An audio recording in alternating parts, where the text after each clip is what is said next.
Hey, secret friends, welcome back to the Spotlight. This is, of course, our show where we talk to creators who make the stuff we love. And I am joined today by veteran comics legend, Bob McLeod. Bob, how are you today? I'm very good. Thanks for having me. Yeah, absolutely. And I will I'll talk quieter and you'll talk louder and somehow it'll come out in the wash. But yeah, Right. absolutely wonderful to have you. As I was mentioning, in the run up, I'm a Marvel zombie and you've got a lot of experience at Marvel, so I'm really excited to hear all about it. For me it's always it's always easy to start from the start by asking the question, how did you get into the business? It's a little bit of a long story. I'll try to give you the short version. I was working at a grocery store and stocking shelves, and the guy next to me found out I could draw, and turned out he was a big Marvel Comics fan. And he said, "Oh, you got to work for Marvel." And I had really never thought about being a comic book artist. I wanted to have my own newspaper comic strip or be an animator, work for Mad Magazine. But I thought, well, I can maybe do comics just for a little while, like a stepping stone onto something else. Because I wasn't a big comic book fan. I missed the whole Marvel revolution coming in with Spider-Man and the FF and everything. I was reading Mad Magazine, but sold my car to finance a trip from Florida, my hometown, up to New York and try to Wow. start my career. So I had a couple $1,000s and got a room in Queens at the YMCA. You could get a My room back gosh. then. I don't know Whoa. if you still can, but it was like $7 a day. Oh my gosh. Um, Built up my nerve to go into New York City because, being in the South, we were always hearing about muggings and murders in New York City. And I Of course. was a small town kid, so I was kind of scared to death of the city. It finally built up my nerve and went in and loved it right away. Went up to Marvel, got rejected. Went to DC, and the art director at DC said I needed to go back to school and learn how to draw. Oh, oh no. That's I was awful. rejected left and right, but I just went back to my room at the Y and started looking at comics and trying to figure out uh, what I needed to learn, which was posing, storytelling, lighting. Just there's so many things involved in drawing comics. And I was mainly a humor artist. I could draw funny stuff, but I didn't really had never really studied comics. Trying to be dramatic. Whatever. Barely knew who anybody was. I don't. Maybe I'd heard of Jack Kirby and Frank Frazetta. Didn't know who John Romita was. Anyway, short version. Pat Broderick went up at the same time. He's also from Tampa. We were actually in the same had the same art teacher. I was a year ahead of him in high school, and we went to the New York Con at the same time that summer, 1973. And uh, Pat saw me, and I saw him, and we became friends and became roommates. He was trying out for the DC apprenticeship program, which he got into. I also tried out, and I didn't get into it. Um, but we became roommates, and I was working on my samples and he was doing stuff for apprenticeship stuff, and he kept telling me I needed to meet Neil Adams, and I didn't barely know who Neil Adams was. Just some other comic artist. Right. But he finally got me to go up and meet Neil, who he had met at DC. And Neil had Continuity Studios, and I showed him my stuff, and Neil picked up the phone and got me a job in the production department at Marvel Comics, doing lettering corrections because he looked at my samples and saw that I could do hand lettering.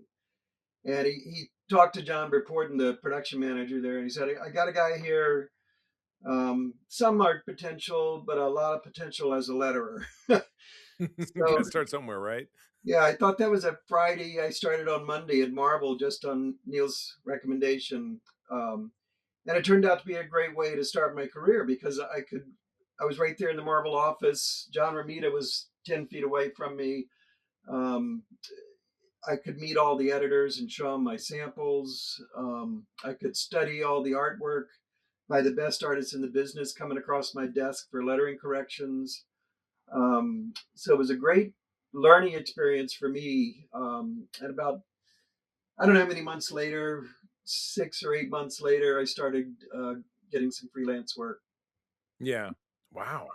Yeah, so just boy, and I've never heard that it's, like the old song, "Get a room at the YMCA." I've never heard a story that started like that. Plus, you said I sold my car to go up to New York City. I'm like, well, how did you get there? I'm just Yeah, I had an MGB sports car that I loved dearly. oh It was in the shop every other week, but other than that, I loved it. And I was I think 23 or 24, and I figured, well, I got to grow up someday and yeah, start my career.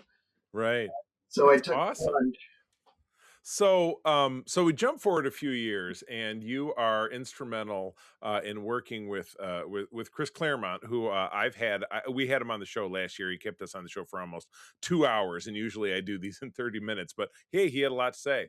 But we didn't talk about something that we didn't cover was the New Mutants, and you were a part of getting that rolling. Both it looked like the first three issues, and there was a graphic novel because Marvel had that series of graphic novels back in the day. That She-Hulk had one, and Dazzler the movie had one. I read that at my friend's peril warning last year, and it was terrifying. But yeah, the New Mutants was kind of like Marvel's Teen Titans, but they were like scarier.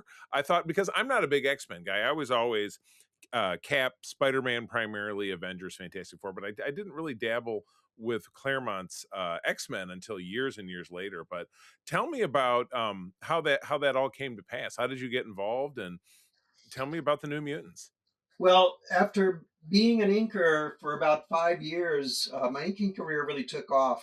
And I became kind of a top inker at Marvel. And I did a lot of inking for DC as well, but I couldn't get any penciling work. But finally, like 5 years after I went up to New York, finally got a chance to draw a comic, pencil a comic, actually penciled and inked it, written by Chris Claremont. Um, it was Marvel Team Up number 86, I believe. Um, I love Marvel Team Spider-Man, Up. Spider-Man and the Guardians of the Galaxy, Oh, old school Guardians, not the movie ones. not the movie ones. And I had no idea who they were, but I did that job, and I started doing some Spider-Man fill-ins on the various Spider-Man titles. And then I got a chance to do a couple of X-Men issues, which Chris was writing, and Louise Simonson was the editor.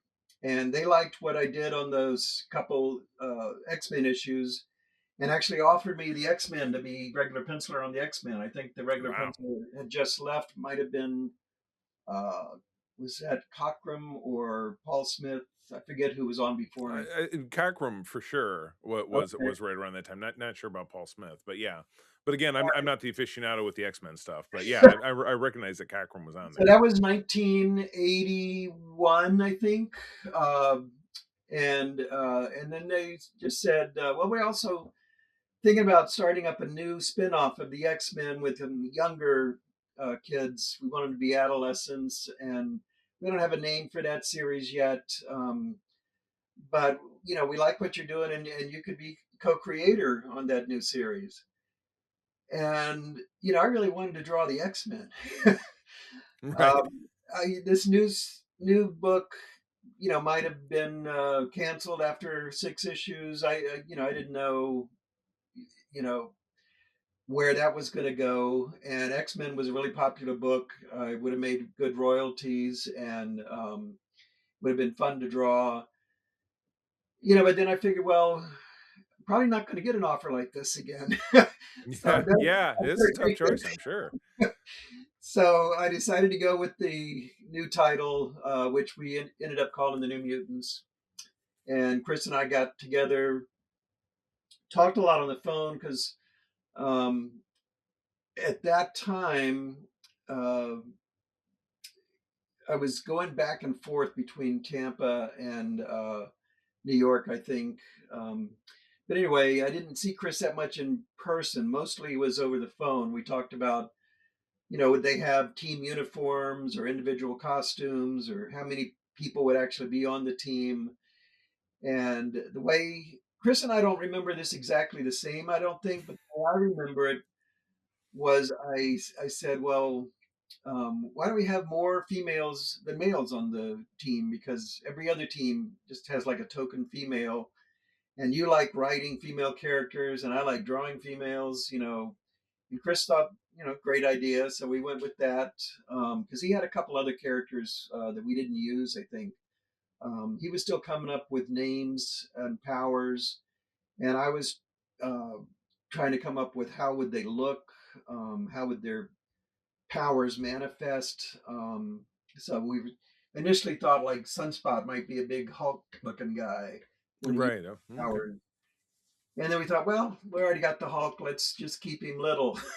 Yeah, normal size guy. Yeah. So it's a lot of stuff had to be resolved. We had to come up with a name, the New Mutants, which I was never crazy about, but I couldn't think of anything better. So Yeah, we went yeah. with It seems like that's the kind of name you'd grab when you were like, "Well, I just don't know." yeah. That was the working title that we never got beyond. So, Gotcha, gotcha. Yeah. So the book launched, and you were with it just for a few issues. Is that right? That's what my yeah, note what says? happened? What happened was it was going to be a regular series. There wasn't a deadline. I was going to have all the time in the world to do my very best work.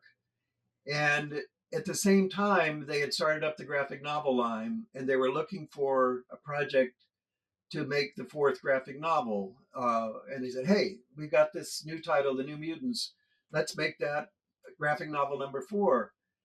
And Chris and I thought, "Oh, great, fun, a graphic novel." But they had a schedule, and they had been looking for another series for a while. So suddenly, the graphic novel was behind schedule. And instead of having all the time I needed, suddenly I was under deadline pressure. And instead of just doing a 20-page comic, I had a 50-page graphic novel to do. Ooh, So it was rush, rush, rush. My very first real series, just drawing as fast as I could move the pencil.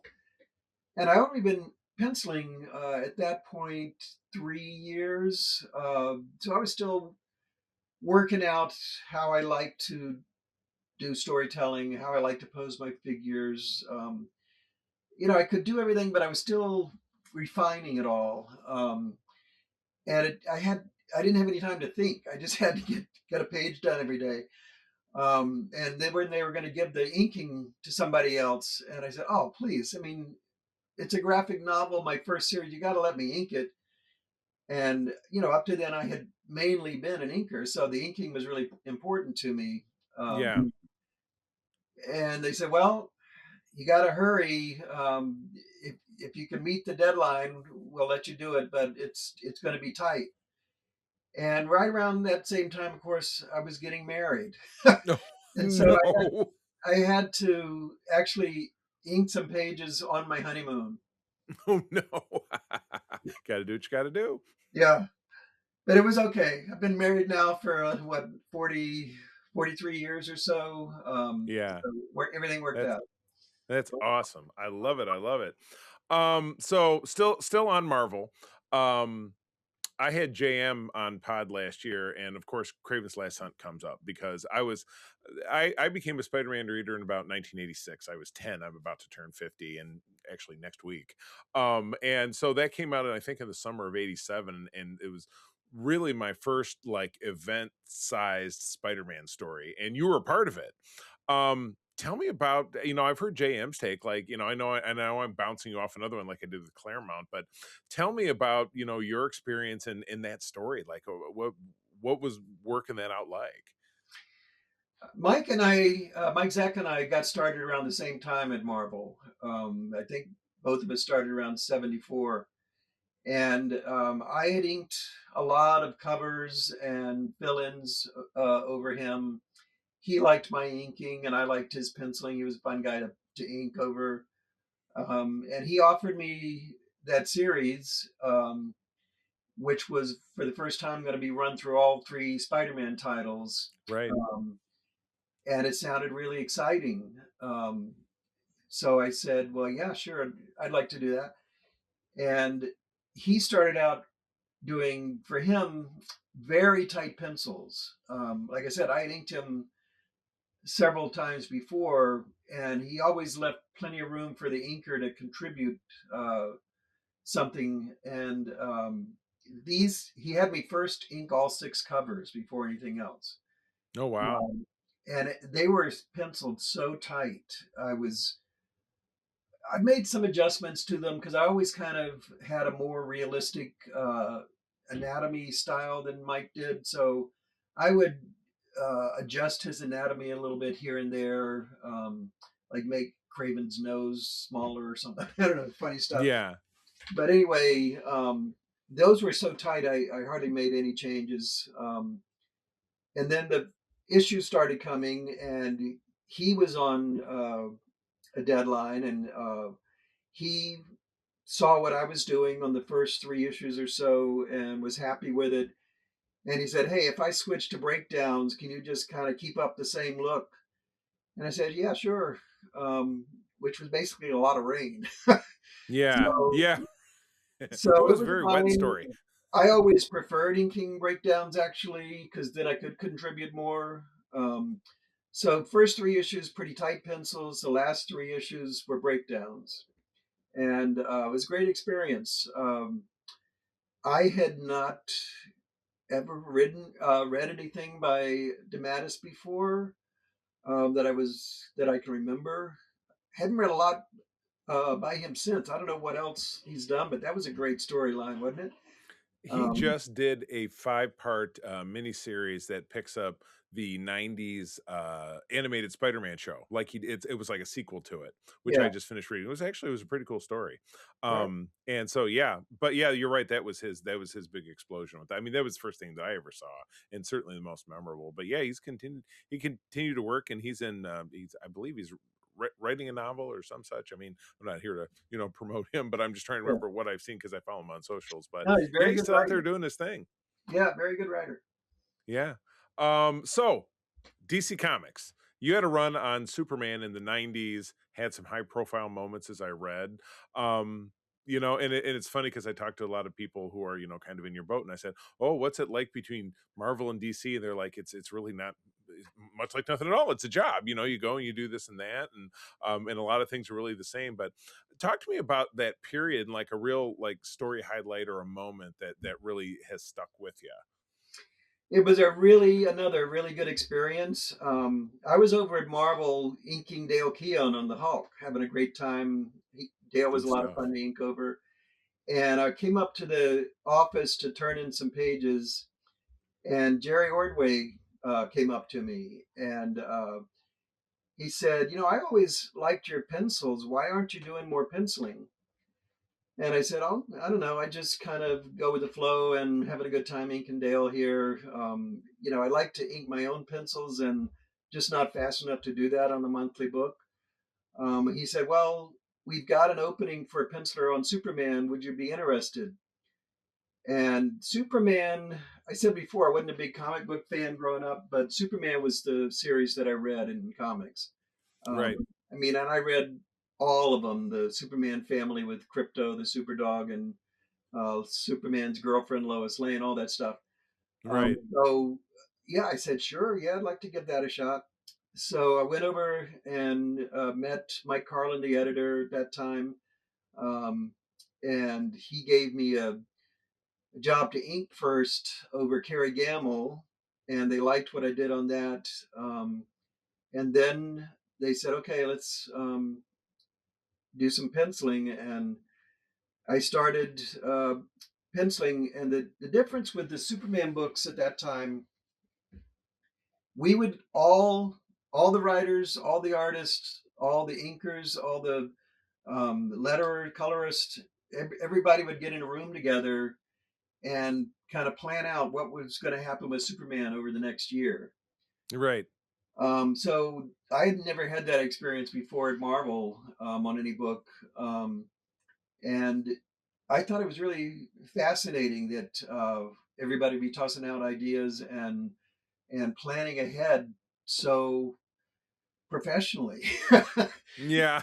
Right? Not So so slash yeah, I've had because for that time, I've had Mike and I've kind of developed a friendship with Mike Carlin. I've had him on twice. yeah, And his first one was of course telling me about the death of Superman. The last one time we had him on, we talked about a Star Trek miniseries that he did because I'm a big Star Trek guy. And he talked to me a little bit about what essentially boils down to like a writer's room or like a summit that you might hear about in television or movies, the way yeah, things are written that yeah. way. So yeah, I thought it was really pretty fascinating. It was great for me, and I liked Mike because he was able to intelligently criticize my artwork, whereas a lot of writers became editors back in those. Well, still today, most editors are writers rather than artists, and Right. I usually didn't get any feedback. I didn't know if the editors liked my work or hated my work or what. So I appreciated the feedback. When Mike didn't like something, he would tell me, and he'd tell me why he didn't like it, which was even better. And I might agree with him, I might not, but I almost always agreed with him. Thanks for pointing that out. And he was really nice to work with. I liked Jerry Ordway and Dan Jurgens, everybody else in working on the books. Um, and for some reason, when the storyline came up where Clark is finally going to reveal to Lois that he's Superman, Right. that that was my issue. And Jerry had been on the book a lot longer than me. Dan Jurgens a lot longer than me. Why that went to me, I still don't know, but I really Mhm. appreciate it. Thank Yeah. you. Yeah. It's landmark. Yeah. Yeah. So that was a It, great that whole I did 3 issues where I was able to ink my own pencils, numbers yeah. 62, 63, and 64. So those are my favorite 3 issues, and it's a really good experience. I ended up leaving Superman again because I wanted to ink my own pencils. So I was looking for a mini series or something that I could do both pencils and inks instead of just doing the pencils. Um, I had some great inkers my whole career. I had Rubenstein inking me on the X-Men. I had Tom Palmer inking me. I had Brett Breeding inking me. Oh Uh, wow. Denny Rodier. Some very good inkers, but it wasn't my inking. And Right. I just wanted it to look the way I wanted it to look. You know what I mean? Right. I just wanted to do my own artwork as much as I love what a lot of those inkers did. They didn't do it the way I would have done it. So I just wanted to do my own art. So Yeah. I was reluctantly left Superman to try to do something and went back over to Marvel and got a couple of miniseries that I penciled and inked. Yeah. Gotcha. Well, you kind of teed up one part of my last question, which is I just developed this one recently when I was talking to Mark Wade a couple weeks ago. Desert island question. Somebody's on a desert island, and you have to pick 3 story arcs or single stories of your work for them to have to read so they don't go nuts. What are they? Obviously, the New Mutants, the Right. first 3 issues, the New Mutants and the graphic novel. Um, Obviously, that story arc on Superman, Right. and I would guess Craven's Hunt. You picked them. You know the Oh highlights of my their gosh. career. Oh my goodness, the student Yeah, has become the master. How did I do that? yeah. Well, this has been absolutely fantastic. Are do you still work? Do you have projects you're working on right now? I see your drawing table behind you, so Yeah, there it is.